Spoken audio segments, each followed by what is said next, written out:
is a benefit for like.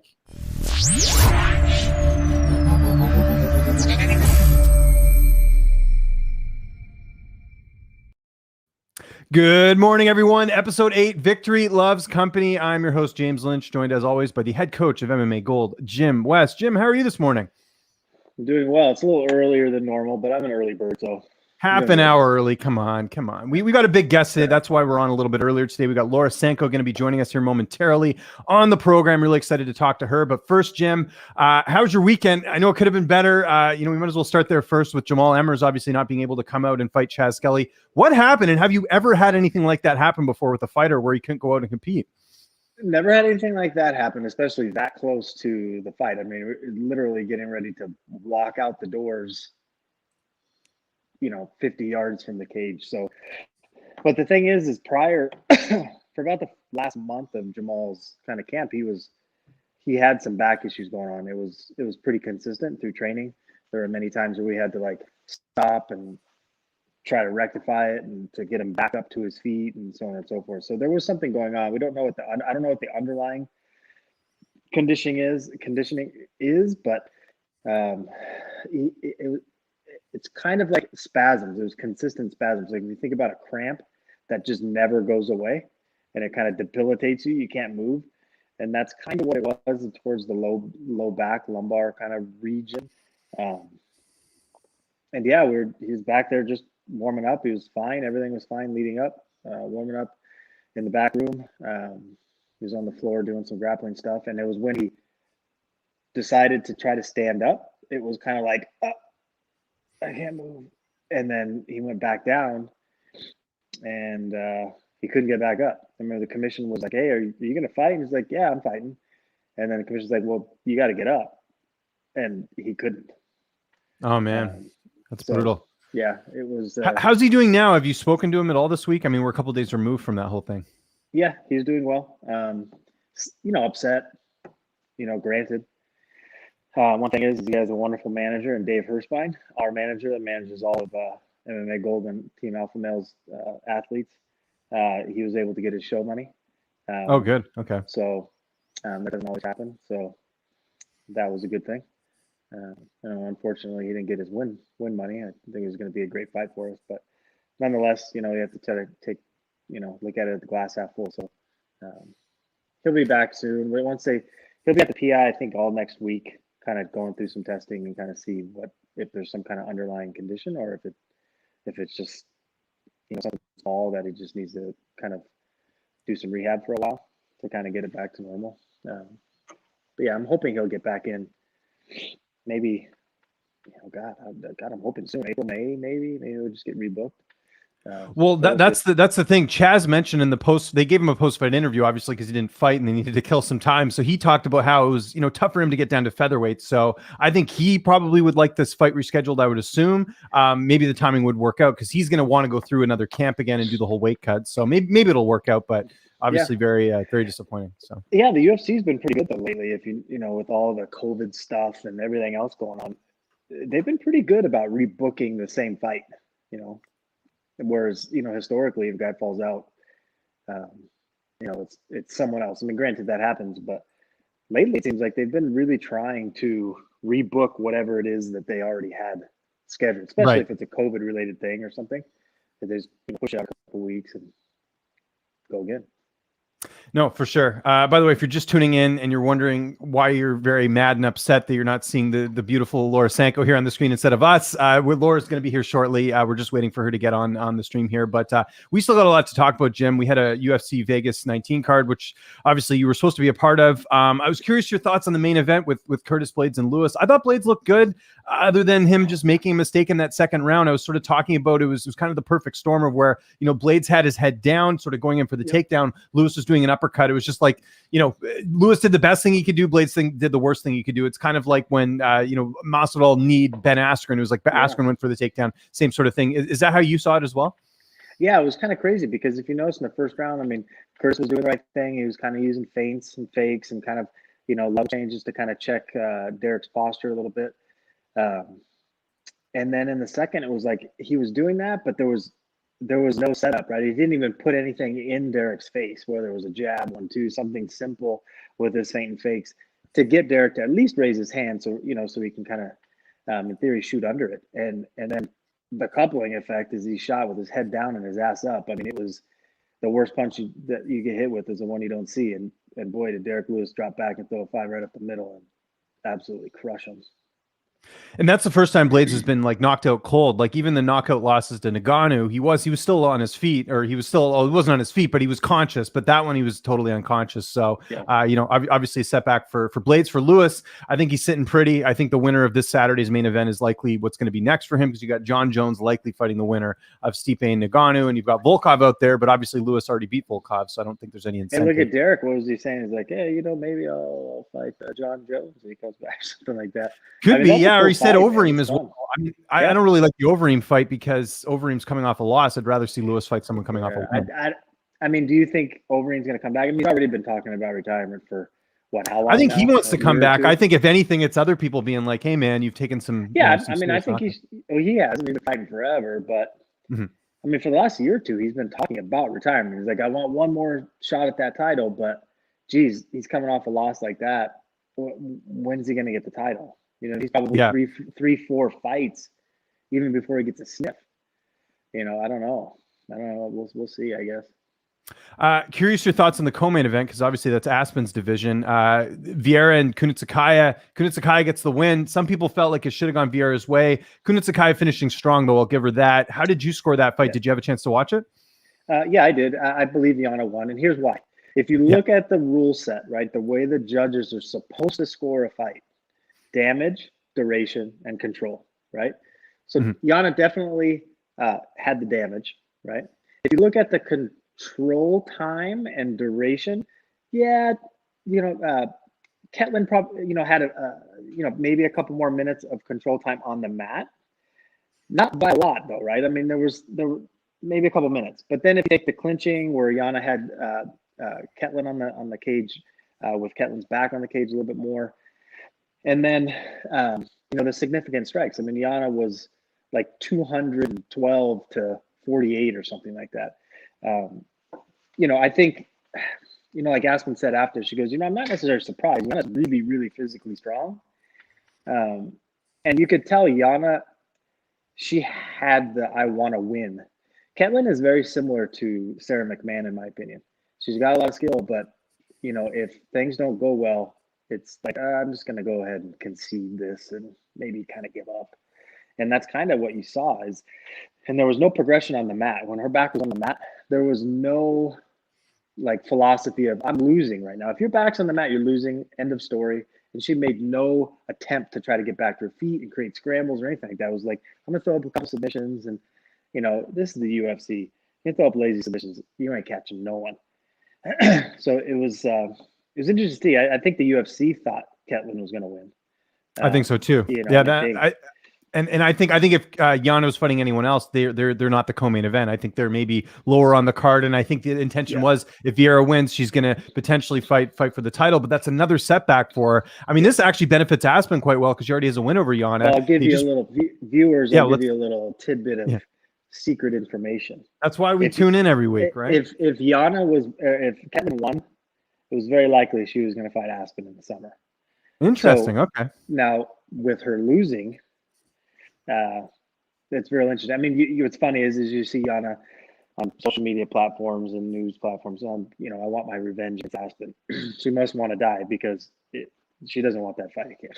I mean, she doesn't want any piece of that. But I appreciate her, optimism. But now, it's an interesting thing. I mean, I think this week, or not this weekend, but next weekend, is going to tell a lot, right, with Amanda and Megan. I mean, if let's say Amanda loses, she hasn't defended the 135 belt since 2019, I think. If she loses, what does she do? Right? Does she retire? Does she sail off into the sunset as the greatest female fighter ever so far? And if she does, what happens? What does that do? What if Pena beats Holly Holm? Guess who probably fights for the title, a new title? Probably Juliana and Aspen Ladd, right? I think there's so many weird things that are, I think, surrounding that March 6th card. Yeah, I don't know, but I think the UFC definitely thought Ketlin was going to win. Yeah, like I said, you look at the placement, you look at her record. I mean, they put her in a good spot last time, if you remember, when she fought Aldana, and the idea was she was going to beat her and fight Nunes, and then that obviously got spoiled as well, because I believe that was on the same card as when Nunes fought, if I'm not mistaken, or it was around there. Yeah, I think you might be right, yeah. So yeah, you can kind of see what they're doing there. But I mean, it's so interesting. Like, we've got this big UFC card coming up in a few weeks with the, UFC 259 card. I mean, really, if you think about it, the fight everyone's talking about is the main event and even the bantamweight fight. But this Nunes Anderson fight's so interesting because a lot holds in the balance here. Like, if somehow Anderson wins, that kind of, we'll see what happens with the future of the featherweight division. But then also if Nunes wins, like, does she go back down to bantamweight? Like, a lot sort of hanging in the balance with Amanda Nunes in a couple weeks. And I feel like not a lot of people are talking about it because of how stacked that card is, right? So yeah, that's a crazy card. We'll actually be there because Aspen has to do some kind of checkup. So yeah, it's gonna be an interesting thing. I'm really, really curious. I mean, if Megan wins, I'm really curious to see what happens with everything. And the thing is there's all kinds of talk. Is the 45-pound division going to go anywhere if Megan loses or if Amanda loses?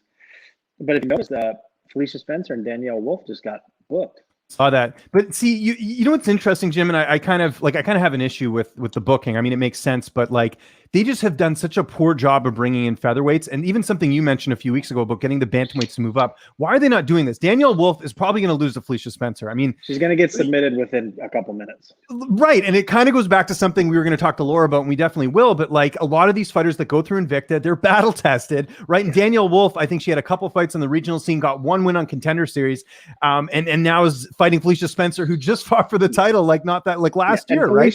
She's lost twice, and she's fought two of the best female Cyborg and Nunes, world, right? exactly, yeah. And she went to decision. Yeah, granted, okay, the Amanda fight, it was, it was fairly lopsided, right? But the bottom line is that girl's super tough, battle tested, and very good. Danielle Wolf is in some serious shit when she fights Felicia Spencer. I mean, but I appreciate that they're booking them, right? But you're right, like we've talked about before. I don't get it. There is a lot of 145 females out there that are really good, and then you have a lot of the bantamweights that float on that edge of would gladly go up to 145. You know what I mean? And I think it adds more value to the women weight classes, right? And more super fights per se. You get people bouncing back and forth. It just creates a lot more buzz, in my opinion. But yeah, we'll see what they decide to do with that. Again, it is good to see these fights getting booked, but at the same time, it's like they have probably 5 featherweights in that division, not even. I mean, Megan. They've got the girl that Megan and Felicia beat. They've got obviously Megan, Felicia, Danielle Wolf now. I think Leah Letson's a featherweight as well, but even so, there's not many at all. But I would say, based on some of the things that I've seen and heard as far as like the walk around weights for the 35s, many of them walk around actually heavier than some of the girls that are actually 45s, right? And I would say there's probably a good 40% of those bantamweights that would gladly kind of edge their way up to the 145-pound division. We'll see. As you can see, producer Amanda working her magic. We're going to have Laura Sanko on in about 15 minutes, just running a little bit behind, but that's okay. We got lots of tidbits we're dropping here. If you missed it there, Jim mentioning bit of news there that, Caitlin Vieira had, she won that fight last week, and the plan was for her to fight Aspen Ladd. But right now we see that, like we were talking about there, Holly Holm now fighting Juliana Pena. I messaged you right when that fight was booked. Were you surprised to see them go this way, or were you expecting that, despite you guys, your camp calling out Juliana? The only thing that I'm surprised about is why have they not or did not book GDR and Holly Holm? That part, I wonder, that part I don't understand, unless it's just something that they truly just don't want GDR around. I mean, I don't know. I know that they've never really been the biggest fan of GDR. I mean, so I can't figure that part out. Outside of that, I see why they made it. I mean, who else? The people in Aspen can't fight yet, so that doesn't happen. Pennington isn't cleared from her suspension until the 16th of May. Yep. And Holly already fought Irene. So it makes sense, right, for them to fight.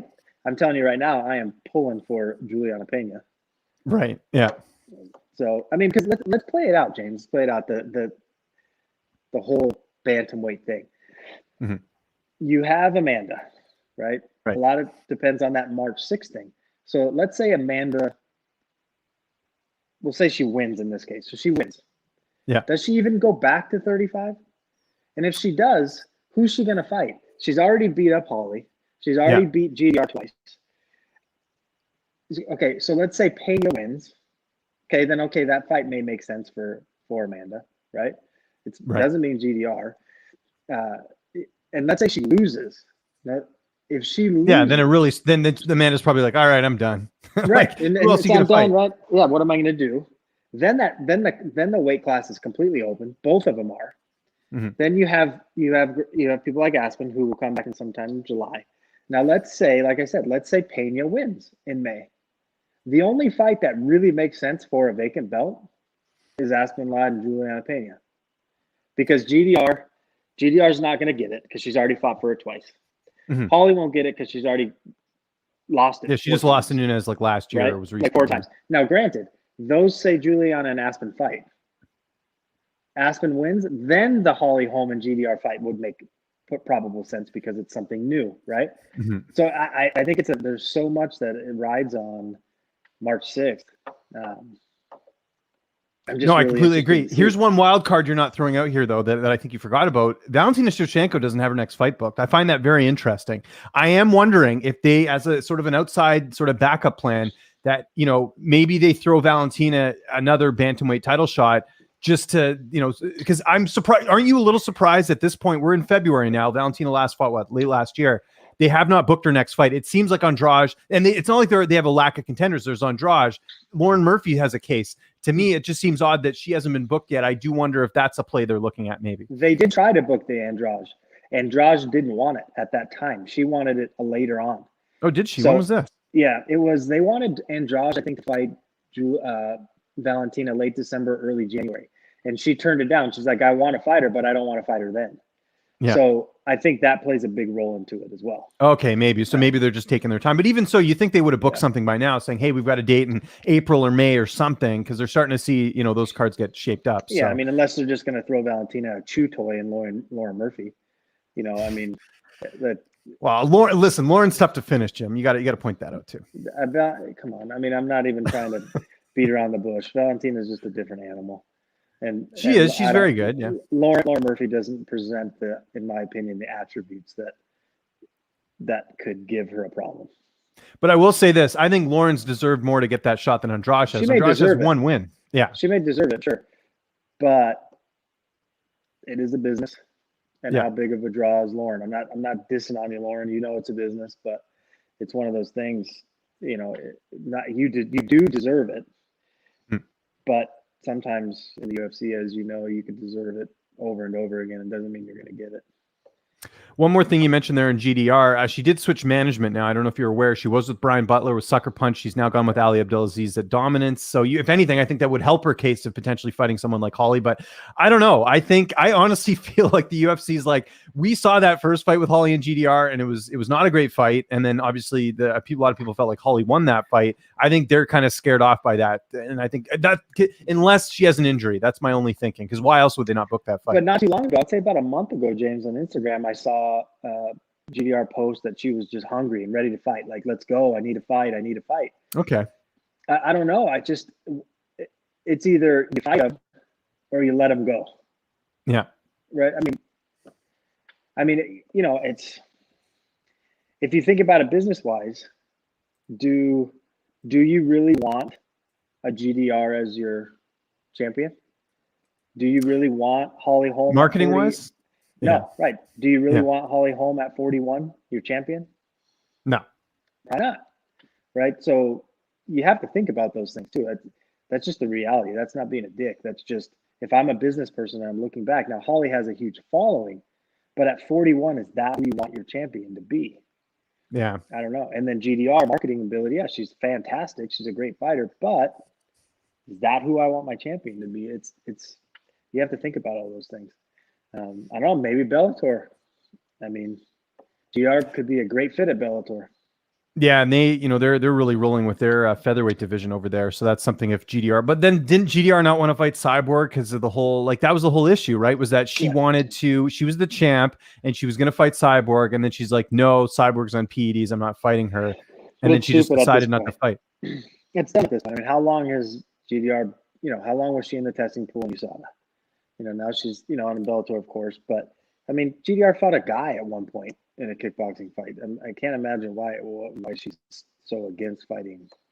Either way, that whole thing when she won the title, she just came across like it seemed like nobody was happy. The UFC wasn't happy. The fans weren't happy. A lot of people felt like Holly won. So it's just been, it's kind of one of those weird things. You know what I mean? So I don't maybe that's it as well.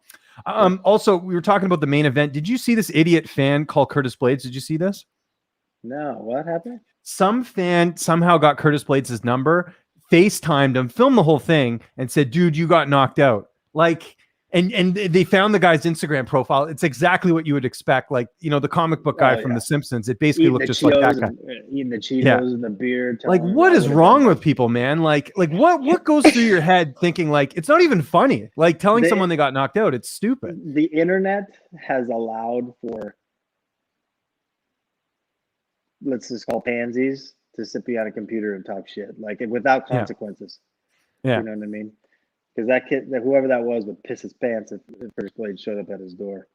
I don't know, just pathetic. It's pathetic. Yeah, it's disappointing just because look, you're gonna have bad fans in every sport, but to go to that length, fighting's different in my opinion, because look, if you're if you're on an NFL team, you lose a game, you get the next week to go out there and show it, and it's a team sport. With fighting, there's physical physical pain involved in getting hurt, and then you don't get to fight again for a couple months. It's so tough. That's why I have so much respect for these athletes, and I just don't get these people that feel the need to, I guess, project their own insecurities onto these fighters. It's crazy, man. I'm sorry that you are in the basement eating Cheetos, and I'm sorry you haven't figured out how to make your life better. It's doing this is not going to help anyone. It's annoying, and I'm actually glad. Yeah, sorry, go ahead. I think the fighter should be able to find where they live and go knock on the door. Exactly. Yeah.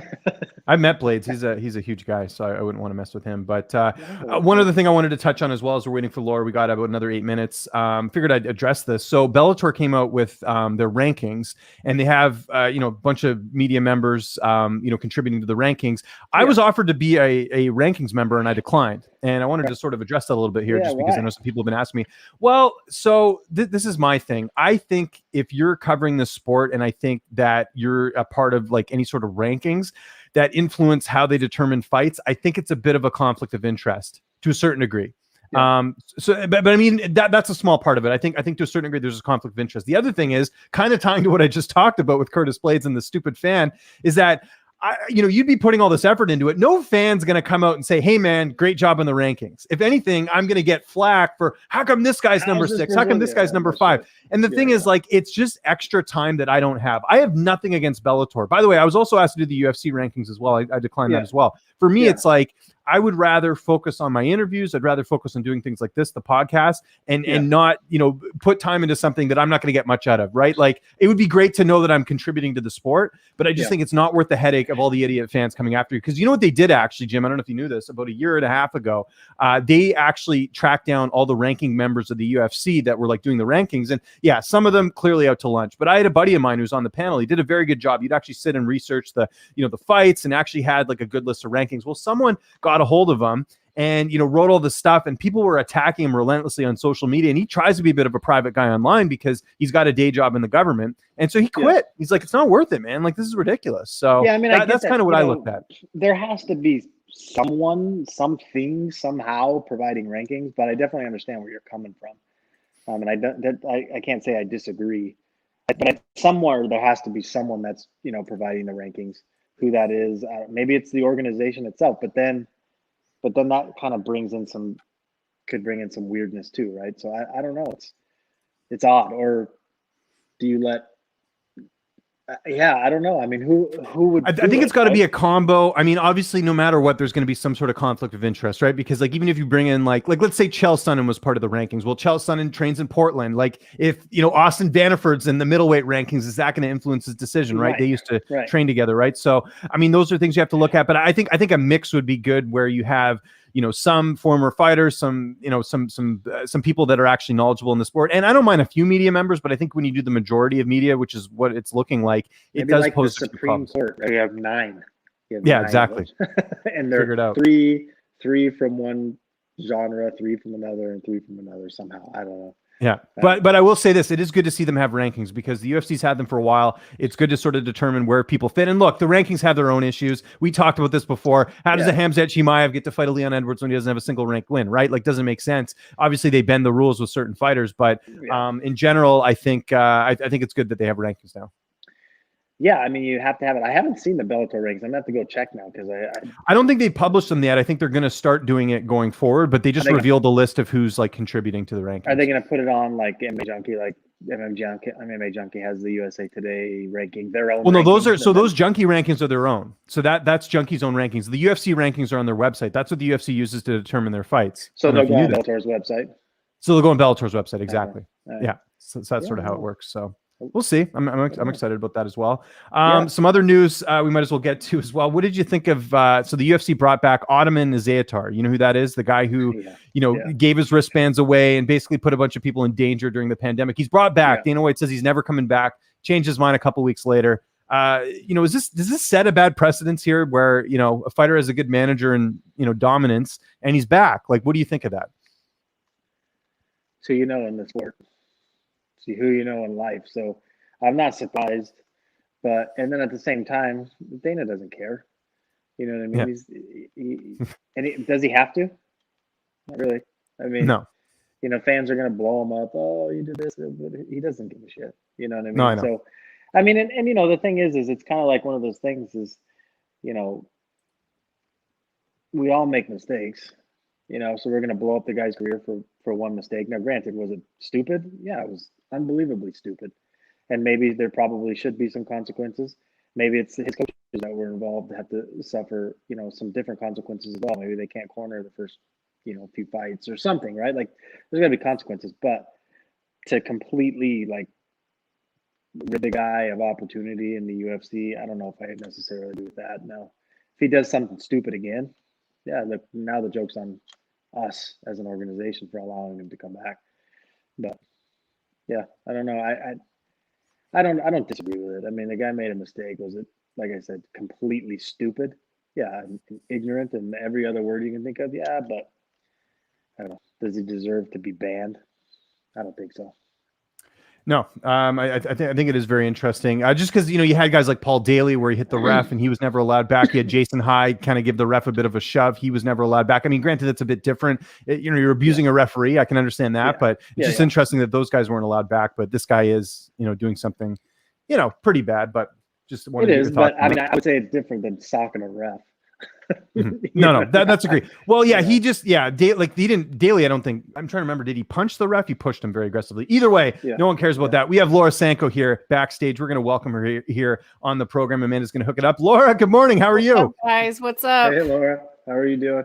I'm good. I'm good. It's so funny that you mentioned that you reminded me of the Jason Hyde thing because obviously I train with him. Yeah. And every time someone brings that up, it's just so wild to me. And I know it happened. And I'm not even saying that, I'm certainly not defending what he did, but he is literally the calmest, most mellow, laid back, his personality is this all the time. So the fact that it was him that it's still so wild to me. I wish they'd let him back in, but that's a whole nother topic. No, for sure.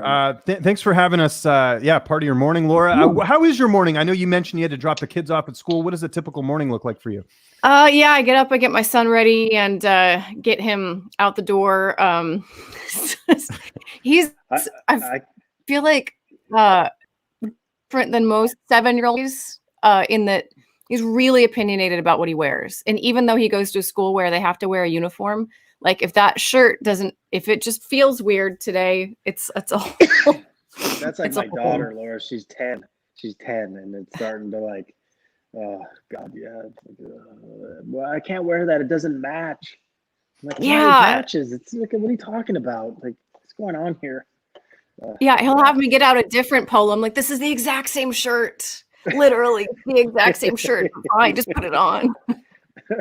Yeah. So we got a lot to get into today. I wanted to actually start first as well with Jim. When was the first time you met Laura? I remember the first time I met Laura at the MMA Awards a couple of years ago. You remember that on the red carpet? But Jim, I know Aspen fought for Invicta. So when was the first time you guys ever met? It would have been an Aspen's debut in Los Angeles, and so that would have been 26, like 2014, 15, something 15, like that. I think. Yeah, maybe even like 14. February 14, 15, something like that. Well, let's see, it's 26, so it would have been 8 years ago. Yeah. Yeah, 8 years ago. Yep. And she fought Carolina Vidal. She fought. That's right. That's right. There you go. Blast in the past. Yeah, I wanted to start there, actually. We had a bit of news, obviously, that came out last night. I know there's some announcements to be made, but Invicta not going to be on Fight Pass anymore. The first thing I thought of is, as a Canadian, I mean, that's one of the only ways I can watch Invicta. So I'm hoping wherever they do end up, it's somewhere that us Canadians out here who are diehard fight fans have a chance to watch. But what was your reaction to that? Because I know you've been with Invicta since the beginning. Yeah, I mixed reviews, obviously, because more than anything, I want Invicta to be happy and healthy, right? So if for whatever reason that was no longer, that meant no longer being on Fight Pass, then obviously, I just want the organization to do well, and I want the people that work for that organization to do well, and the fighters to have the biggest platform to fight on as possible. And I trust that they're making decisions that are, the best for the company. But yeah, I mean, it's kind of like, if I'm being honest, it kind of makes me sad because it's part of the UFC family, and it's part of what allows me to go back and forth between Invicta and the UFC so seamlessly. So we'll have to see, if they move to a platform that is considered a competitor, I may not be able to do as much for Invicta anymore. Part of the reason why I could in the past, because there's an understanding within my contract that if it's sort of like in the Fight Pass family, I can still work for those organizations. But outside, it's like, oh, maybe not. So, but I hope so. I would fight for it. I would definitely want to still be able to do those shows. I know you did some work for LFA as well. Is that something as well that maybe you would, I mean, again, we're thinking ahead here, not looking past things, but is that something you would consider? Because they're also on Fight Pass, would be sort of a seamless thing, right? Oh, totally. Yeah. That's why it worked out. I did 3 shows in a row for them, and the plan is to do more. I mean, the only reason I didn't last weekend, and I could never have LFA as a full-time job because my UFC duties take up too much time. And that's not kind of another element of my contract is like, okay, you can do stuff for these other shows, but it's going to have to be around your UFC schedule. You can't give priority to those. It's kind of like a UFC athlete. They can't compete. Yeah. I think it's like 60 days before a contracted thing or something like that. Yeah. So as long as I'm not, foregoing a UFC show to do an LFA show, which, is sometimes tempting, whether it's, based on location or like who's on the card, I can do both. So once my schedule opens up, back up UFC wise, you'll probably see me back calling fights in LFA when I can fit it in. Very cool. By the way, what's the R on your hat? I was curious. Oh, that's Phil Rowe. Oh, cool. Yeah. Okay. Gotcha, and it's funny because I wear these hats all the time. I am a Phil Rowe fan, but I'm also I really like how they fit. That's good. So I have like 7 of them. I keep my favorite one, I had a green one. I accidentally left it in Abu Dhabi. So he sent me like 5. So I have a different color for every day of the week. And yeah, I wear these all the time. And they're really good for Zoom and podcasting because I don't have to do my hair. I can just throw a hat on. There you go. Jim and I don't have to worry about that. You just throw in a little hair gel. It's Laura, all good. I gotta bring up one thing that's a little bit off topic, but it's something. It's something that Aspen and I literally look forward to relative to your social media. When you get, I will sit and laugh. I already know what you're going to say here. And me and Aspen go back and forth like, oh my God, this is the greatest thing ever. Like I'll be sitting there I'm like, I need to laugh.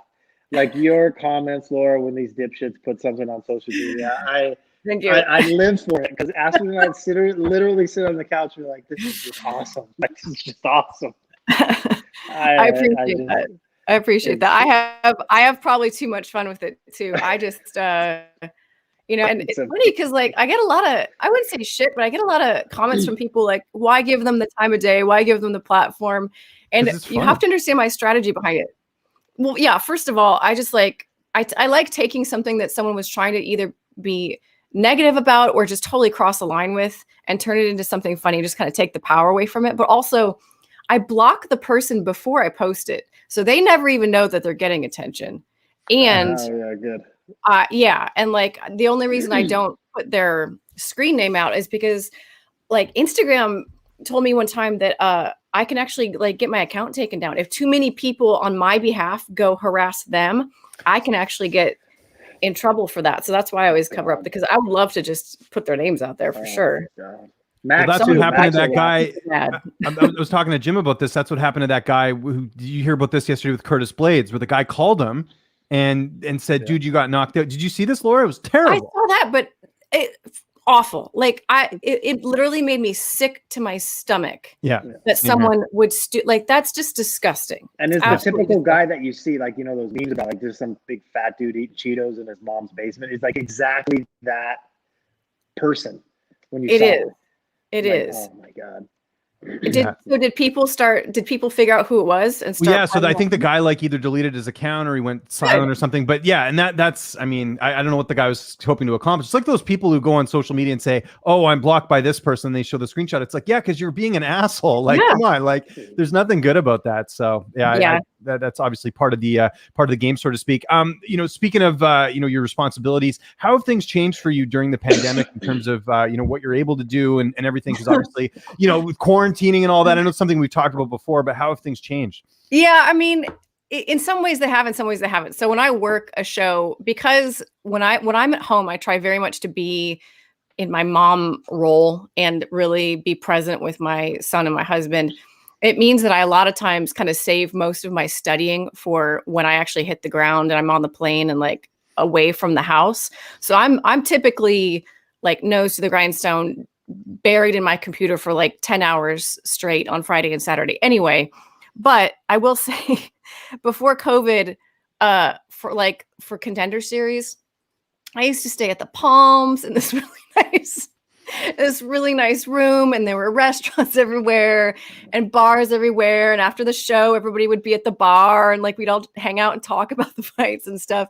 And now like I am so ingrained at the Residence Inn that like I keep a box of pantry items there. I have my own coffee maker.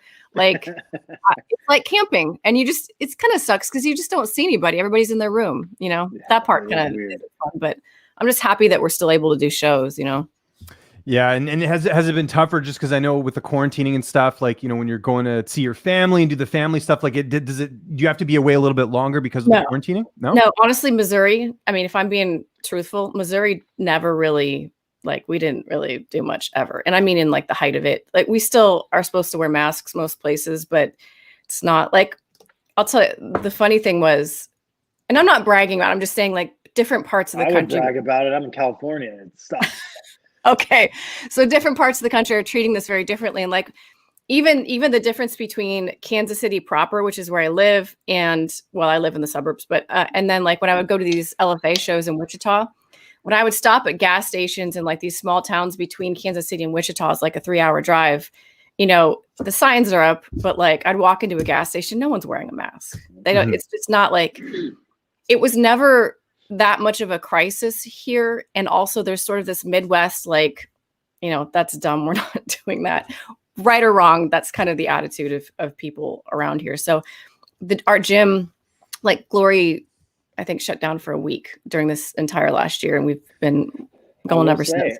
I will say, Laura, even though we're in California, even in the height, I've never closed our gym. Yeah. Ever. Good for you.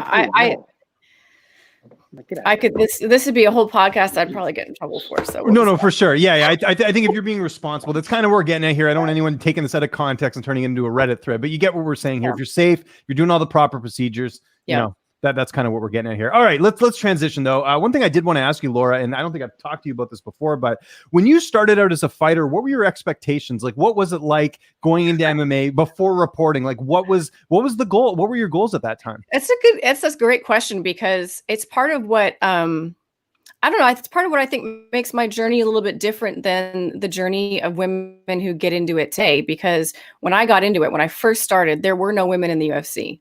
There were eventually by the tail end of when I was fighting, but I mean like the tail end.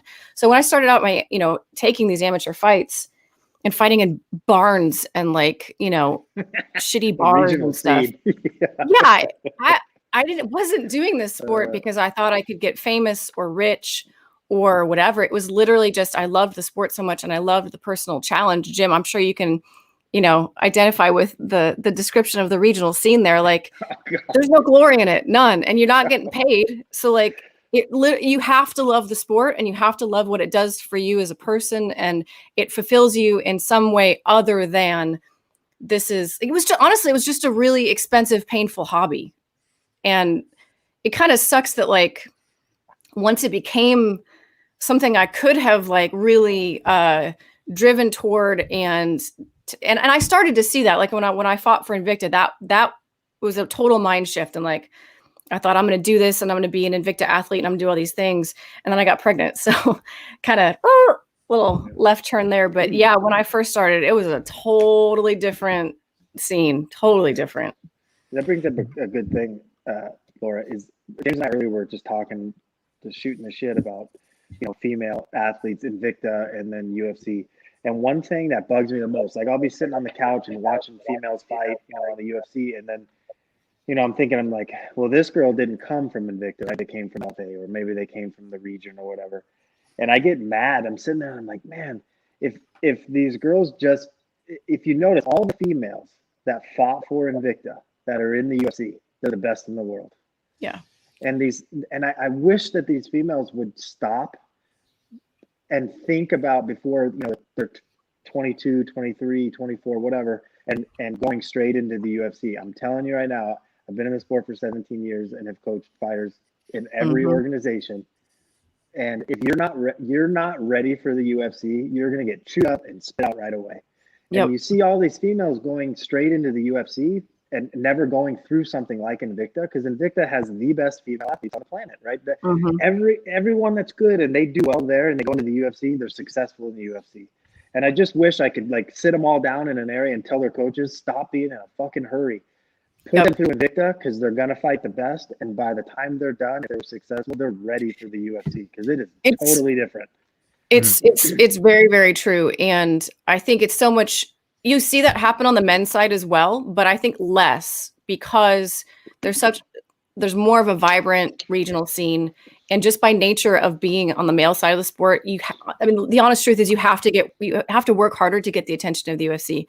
When you're a woman, there are just fewer of us, and it's easier to come into the UFC potentially on a 3-0 record, which I'm sorry, but is not enough. Like, no.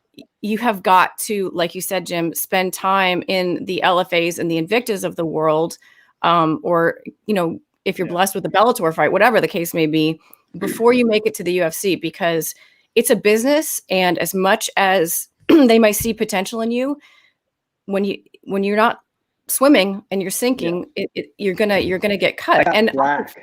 I got flack for that. I was on I can't remember what interview I was on a while ago, and I brought up the same thing. We were talking about it, and fans were like roasting me. They're like, "What about Aspen?" I'm like, "You don't even realize Aspen had 10 amateur fights before she even became a pro, and then she fought 5 times in Invicta. She fought Sajara. She fought Mandy Baba Cooper. She fought people that went into the UFC. Yeah, she's fighting the UFC fighters. Like, she was ready to go. Like it's different. Like you see in something like you said, it's 3-0. They were 2-0 as an amateur, and 3-0 in the regional scene, and probably fought some girl that has never fought in their life. Brought them out of the stands, and all of a sudden they get to the UFC and they get beat up. It's like, man, I don't know. It drives me insane. What about the Ultimate Fighter, Jim? Do you think that's comparable? Because there's a lot of women that went through that show and they're still in the UFC. Do you think that's comparable, or do you think they still need more seasoning? I think they need seasoning, because here's the thing. We've talked about this before, James, and Laura fought in Invicta. Becoming a professional, and in this sport, it's crazy because anyone can walk off the street and say, I'm a pro. I fought in fucking the Canyon Corral outside in the dirt, but I fought as a pro, right? Becoming a professional has to do with, do you know how to cut weight? Do you know how to travel? Do you know how to deal with media? Do you know how to cut weight in a hotel? Do you know how to deal with all these challenges that are coming in before you, and then fighting someone who's really good? And that's what Invicta does. You're fighting the best girls. You're exposed to media constantly throughout fight week. You're exposed to all those different things that make you a professional. You know how to act. You know how to participate in these things, and you know how to fight in front of a camera. I'm telling you, it's just a different world when you get to the UFC. And if you are an Invicta, like the girls that I've coached and are now in the UFC through Invicta, when they got to the UFC, they're like, oh, I've already seen this. It's It's not that big of a Yeah, deal. It's just a natural, it's just progression. more. Yeah, it's Yeah. just more of it. But they were used to it. They were ready. They're like, oh yeah, this is no big deal. And it's just I think it's priceless. And Yeah. I think females and their coaches are making a bad mistake when they don't go through like this. I feel like what you said is one of the more interesting things about the sport that could be its own show, and just like talking about how it affects the way that fans interact with fighters and a whole bunch of other factors. And it's what you said, where anyone can walk off the street and just say, I'm a professional. There's no other sport that's like that. Not tennis, not golf, not, and let alone the nature of the sport being so what it is. I'm not gonna call it violent because I don't believe it's violent, but so brutal. It's such a weird, I actually think it's part of the reason why we have such a unique, weird relationship with the fan base, the fighters do, because I feel like the fans have this thing in the back of their head when they're watching a fight, like, oh, I could do that, Yeah. Oh, easily. Yeah. That's why there's so much hate. That's why that guy called Curtis Blades, because he wishes he could fight. That's and that's he what it comes down to.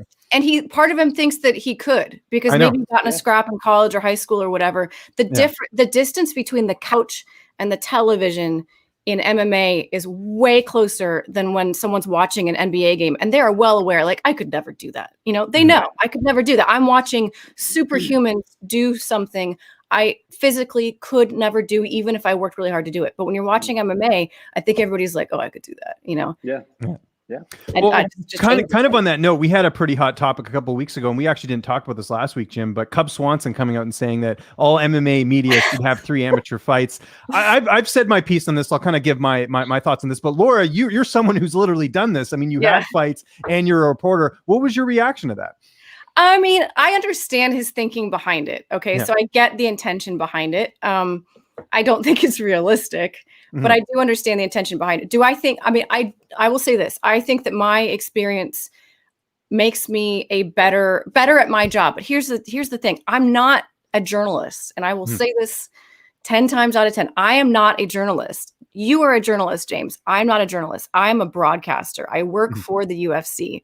So my job is not the same as your job. I'm not, I don't work for MMA Junkie or a newspaper or anything like that. I work for the UFC, and I am on ESPN.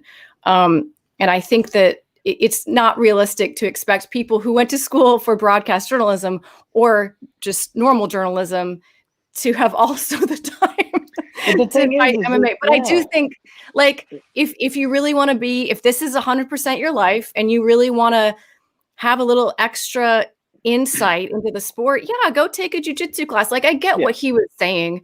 And someone who's really kind of taken that idea before Cub even said it is Brendan Fitzgerald. So, like, when we started doing Contender Series, and he did a really good job of covering it, because you'll go back and listen to those first few shows he did, and he doesn't get himself in too much trouble. He'll just be like, oh, he's going for the submission, because he didn't know what submission was, Right. Yeah. Whereas today, like, there's times on the broadcast where I let clap for him in my head, because I'm like, oh, the fact that you, like, I think he pointed out a potential north-south choke, or I don't know, something like that was a little bit more obscure.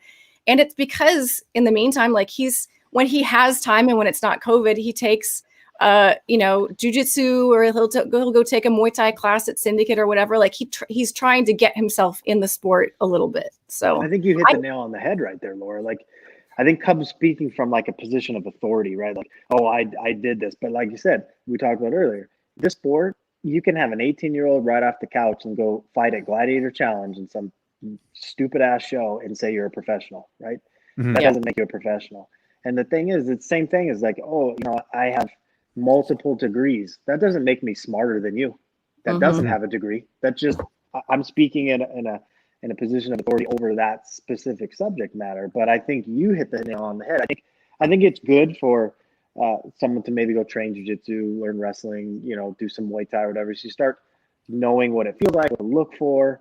And then you're speaking from a position of, experience in it. Yeah. Going in and just fighting at some random show, I can go fight outside too and fight, some random dude on the street and say, oh, I fought, that's where MMA is really odd. Well, and I was Yes. going to say it's kind of the same thing in our industry as well, where like you'll have like I see people that have just started doing this, that are interviewing fighters, that are doing whatever, and they're like, I'm a journalist, and it's like, yeah, but like there's a difference between someone who's like actually getting paid to do this as opposed and is established. Anyone as has a opposed to podcast. What's that? Yes. Everyone Yeah. has a podcast. You know what I Exactly. mean? Yeah, Like, that too. Yeah. And that's the thing. Like I wasn't offended by what Cub said, by the way. I thought, you know what? I think it's good. Everyone needs to be more educated. I'm fine with that. Yeah. Me taking 3 fights in my mid 30s right now, not going to happen. I hate to No. break it to you, Cub. It's not happening. But you know, I do commentary now. I'm actually commentating the Rise FC card coming up here in a couple weeks here in Victoria. awesome. And so, you know, obviously I'm trying to get a little bit more immersed on the technical side, and that's where I'm starting to, you know, take more notes when it comes to watching fights and stuff. But I think, you know, when it comes to getting in media, like I think there's this misconception that like a lot of people do this full time. They don't. There's probably 20% of people in this industry that actually do this full time. Like I'm even a rarity in the sense that I work for like 12 outlets just to make sure I can have a full-time living. Like that's not common. Most people, like Laura said, are at Junkie or at Fighting or ESPN and they're doing it full-time. So there is a difference between that. By the way, I do have a communications degree. I have a broadcast journalism diploma. So those are things that I had to go to school for. So for Cub to say that, it's like, well, you know, how many unpaid internships have people had, you know, to get to where they are in this industry? Like those are things that I think people don't factor in. It's like that's a part he missed, I think. It's exactly like I get his perspective, but it's almost like you have to see the other side of it. Like he's maybe not him, but there are other people who say things like that, and the assumption is like, I guess there's just not a respect for the grind that you had to go through to be an MMA journalist. Because again, not a very glorious sport to cover, not a necessarily. There are maybe a small handful of MMA journalists who I would say probably make halfway decent money. I mean, a very small handful. And you, like you said, James, you have to piecemeal things together, and you have made it your full-time thing by working really hard to do that. It doesn't just happen. So like there needs to be respect for the grind that you have put in for your profession as well. But I get what he's saying, because until you've cut weight or until you've, you know, had some of these things happen, it's hard to take the opinions of people who haven't. But that's every sport. Like there are plenty of journalists who cover basketball who never played in the NBA, or you know, everything in life. Yeah.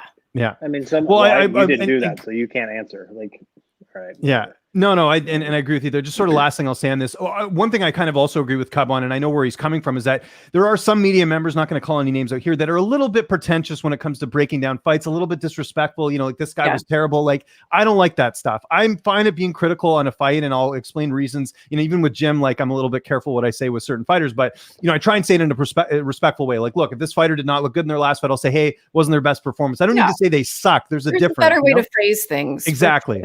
And that comes with time and experience. But anyways, Amanda, we got some questions in the chat. I know we're going to wrap things up here soon, but cause I know Jim's got to go to work and everyone else here.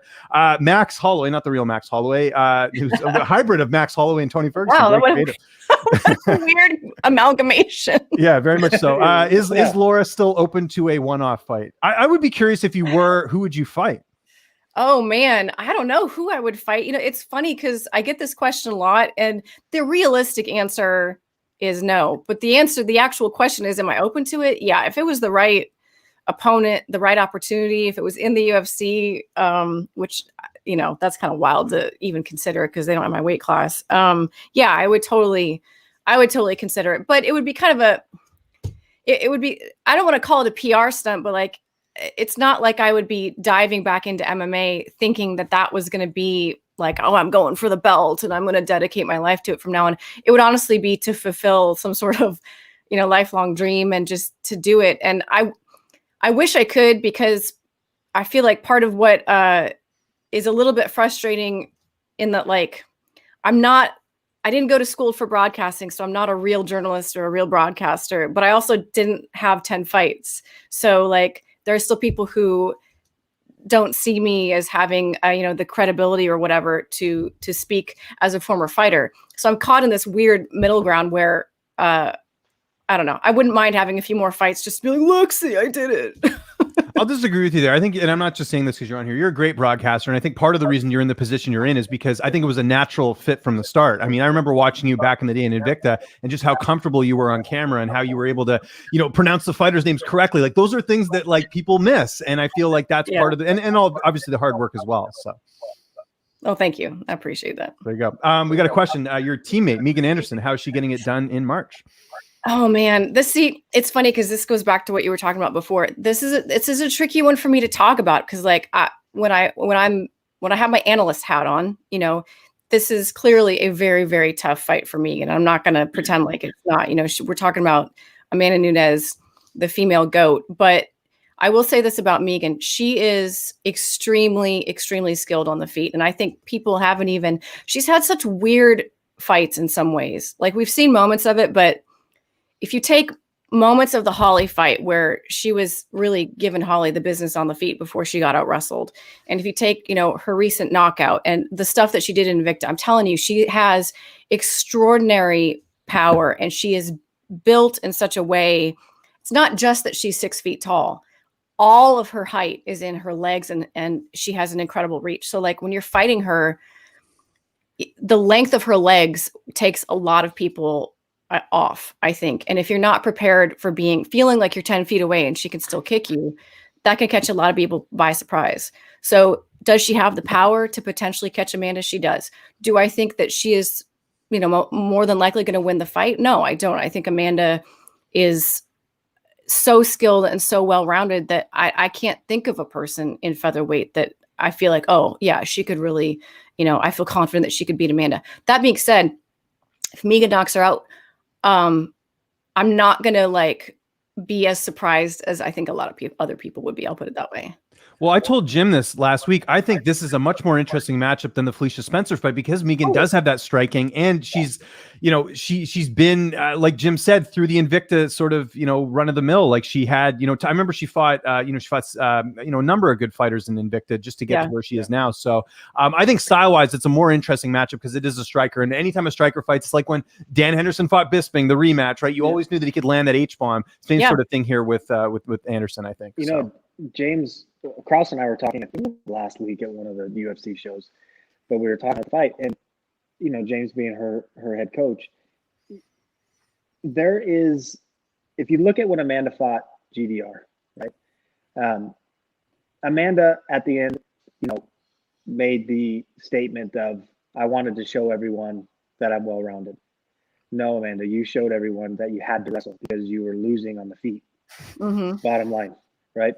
That's not saying anything bad about Amanda. She was losing on her feet and was getting hit hard and had to wrestle.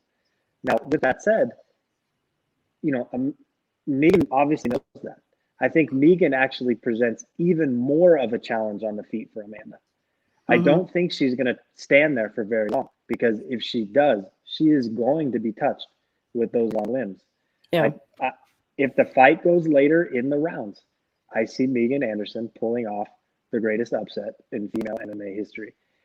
If it's early, it's going to be rough because Amanda will be strong physically in those areas of, working into the clinch and that type of stuff, which is scary out in the open, but against the cage, Amanda's a little bit more safe in there, away from, the knees and in certain areas, things like that.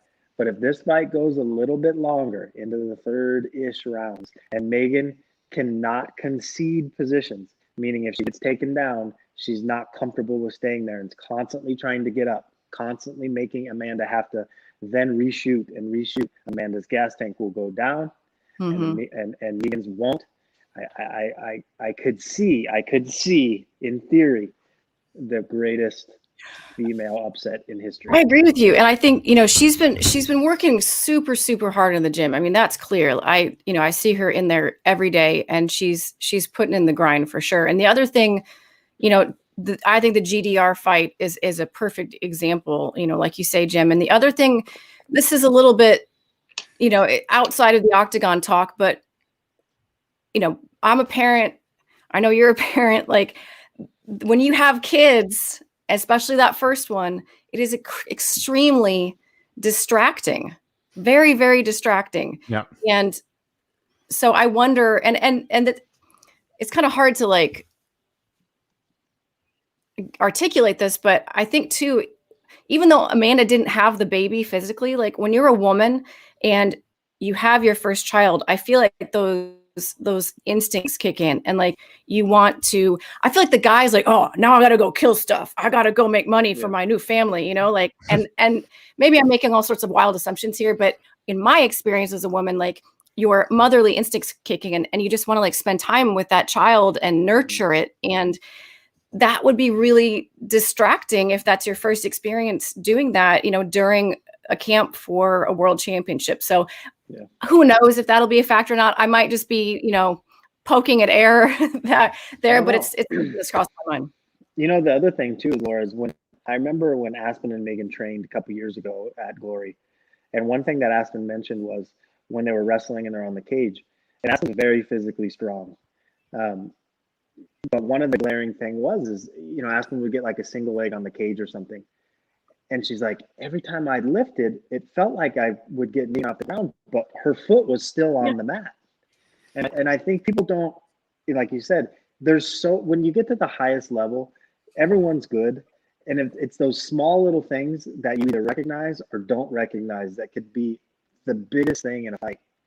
And some of those things are, if you're not prepared for it, it can throw you off. Like, wait a minute, I practiced this forever, but holy shit, there's still another foot before I can get this girl off the mat. Yep. You know, so there's just a lot of things. Amanda's the greatest female fighter on the planet right now. There's no doubt about it. That's not what I'm saying. But what I'm saying is there's factors in this fight that present a lot more challenges than I think people expect. I'm not saying that Amanda's going to lose, but what I'm saying is just remember the GDR fight. And if Megan stops it a few times, just a few times, the takedown, that tide will change very quickly.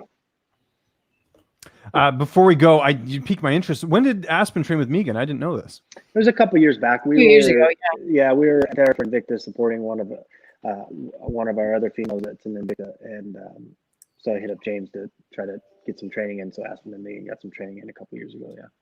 Very good. You're on the topic just because it'll be a nice segue here. I'm actually interviewing James Krause later today, so you guys can check that out on my Twitter. I'll post the interview up there to get some more insight into Megan's camp on top of that. But Laura, this was a lot of fun. Thanks so much for doing this, making this part of your morning. Just anything you want to plug, any social media, any sponsors, anything like that, I'll give you the floor here. Oh, absolutely. You guys can always follow me on Instagram at Laura_Sanko, same handle on Twitter. I try to respond to as many people as possible. So feel free to hit me up. I like interacting with fans when they are respectful. Don't get noped. Right, exactly. Jim, what do you got coming up? We had Jamal's unfortunate thing last weekend, but anything coming up this week, or what's the latest thing? Marion's coming up next. Marion was supposed to be this week, but Macy got injured, not a major injury, so they just pushed it back. So March 20th, Max Griffin and Marion Reneau are on the same card, so that makes it easy and fun for me. And then I'll be in Vegas next week for Aspen. She's got a checkup to do at the PR for her leg. So. Good stuff. And we will be back here a week today. Victory Loves Company. Thanks so much for tuning in. Probably our normal time at 7 a.m. Pacific time, 10 a.m. Eastern time. Thank you so much for watching. If you guys have any feedback, any comments, just hit the comments button in the video here. Hit the like button, hit the subscribe button. You can follow me on Twitter at Lynch on Sports. I want to give a big shout out to our producer, Amanda, who always makes the magic happen behind the scenes. Thank you very much for watching. We will see you guys next week, and have a great rest of your Tuesday.